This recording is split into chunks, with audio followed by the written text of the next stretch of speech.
Welcome back to the channel. We're out here in the bunker, and today I'm going to show you how to assemble the Smlro E5 Plus dual motor e-bike. Now this is a bike that I've had for a while. For the sake of this video, I went ahead and disassembled it very close to how you guys would be receiving it from the factory. And I'm going to go over how to assemble it and give you guys some tips that might make it a little easier. I'll show you how to adjust the brakes and just really kind of go a once over on the bike to make sure it's safe for you guys to get out on your first ride. This bike comes very close to being assembled from the factory, but there are 6 things that you will have to assemble, and that is the seat, the pedals, the front fenders, the headlight, the bars, and the front wheel. And so I'll show you guys how to do that. I usually go ahead and start with the seat. To get that on, you're going to want to go ahead and unlock the battery with the key and just go ahead and slide that out. After you get the battery out, you're going to want to go ahead and attach the seat. This has 6 bolts that are going to attach it to the frame of the bike, and I believe these are 10 millimeter.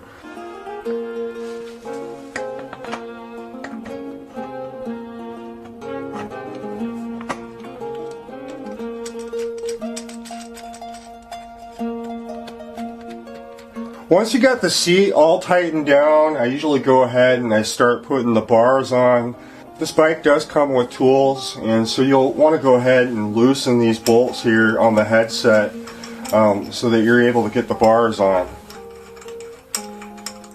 Now you can go ahead and get the bars up into place. I'm going to go ahead and just snug these down. I'm not gonna really tighten them yet because we will have to make some slight adjustment to the bars once we get that front wheel on, and I'll show you guys why. Really the most critical part of the assembly on this bike is getting the front wheel on.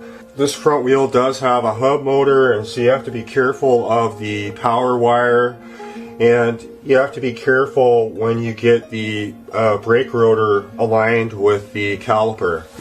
And so I usually go ahead and I loosen the front caliper just a little bit so it's able to have a little bit of play in it.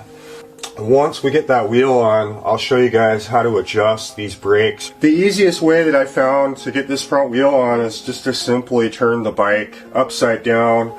It's going to be a lot easier for you to get the front wheel on and be able to align it with the brake caliper here.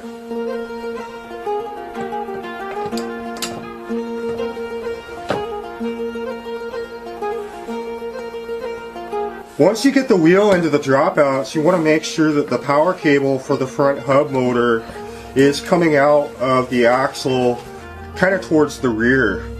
And the reason that you wouldn't want it in the front is it's not going to be as protected, and really just the way that you're going to run this cable, it's a lot easier to have it in the back of the shock tube here. Before you go ahead and tighten this down, you're going to want to put these little washers on.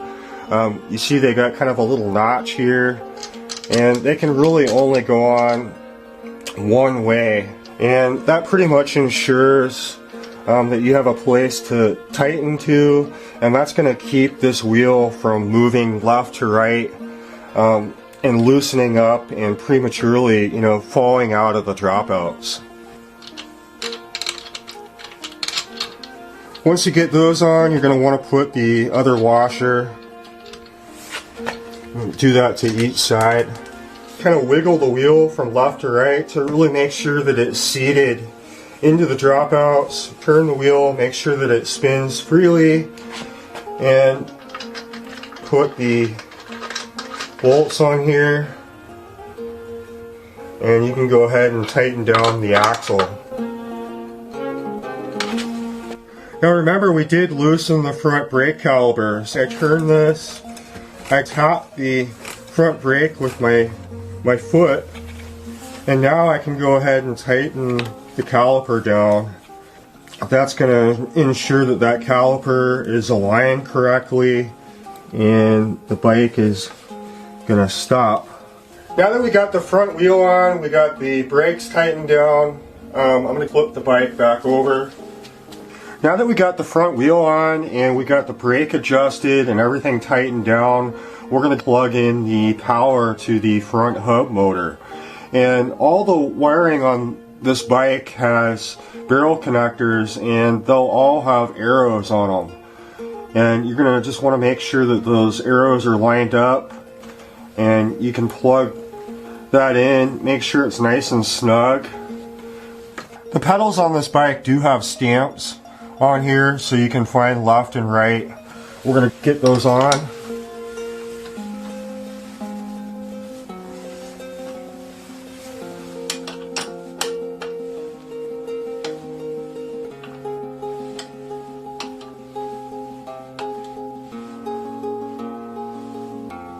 I took the bike off the stand.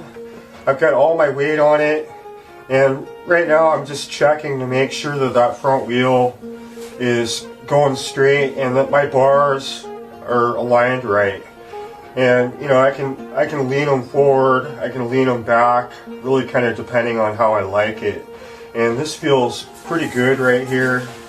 And just go ahead and tighten these up.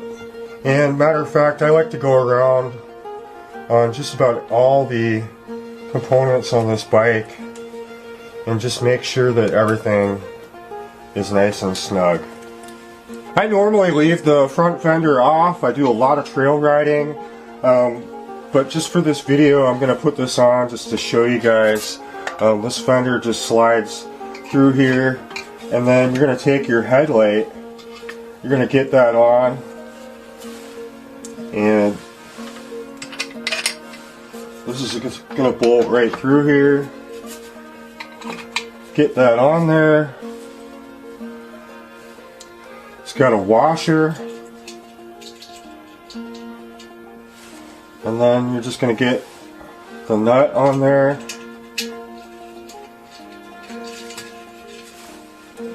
And you can go ahead and tighten that down.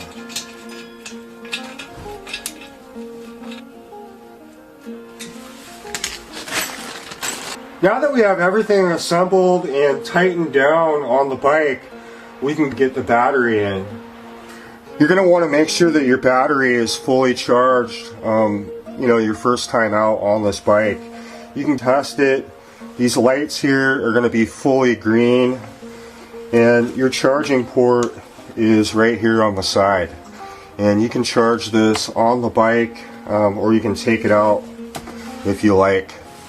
And one thing to note, underneath this battery is a fuse, and it has an on and off, and it also has a button here for the tail light, so if you're going to be riding at night you can turn that on. This battery just slides right through the rear rack, and it has a little rail system here that's going to guide the battery into the correct location to connect up with the controller. And then you're going to want to go ahead and lock that in place, and that's going to ensure that battery stays in there and it's not able to slide out the back of the bike.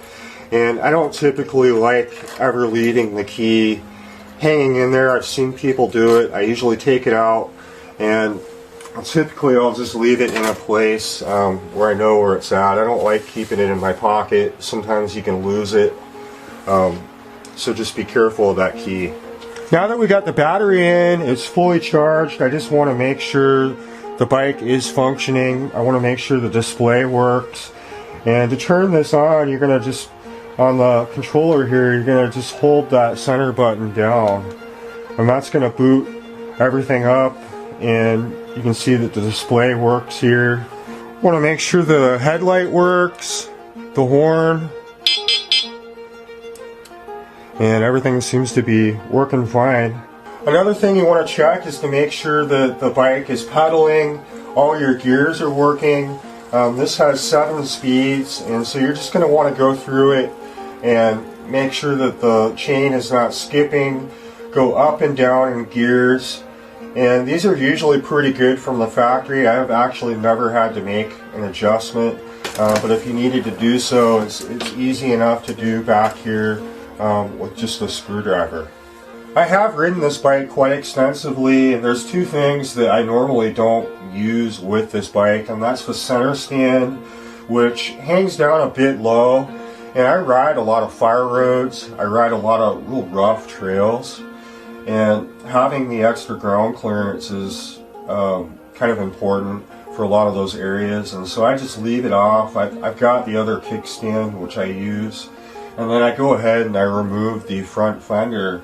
And the reason for that is a lot of those trails get, they load up the tires with rocks and gravel, and it's kind of loud on some of those trails, and so I just removed it. I don't really need it, but if you're going to do commuting, you know, around town, you know, in the city, you'd probably want to have the front fender, or if you're riding it in wet conditions, muddy conditions, you know, that's going to prevent anything from flinging up onto you. But it's just my own personal preference. I've had a lot of fun with the E5 in the past month. It's treated me really well. It's just a fast, fun bike that works really well on a lot of the fire roads and tight trails. Now, I ride this bike fairly aggressively, and part of preventative maintenance is just after each ride, you know, you want to check the spoke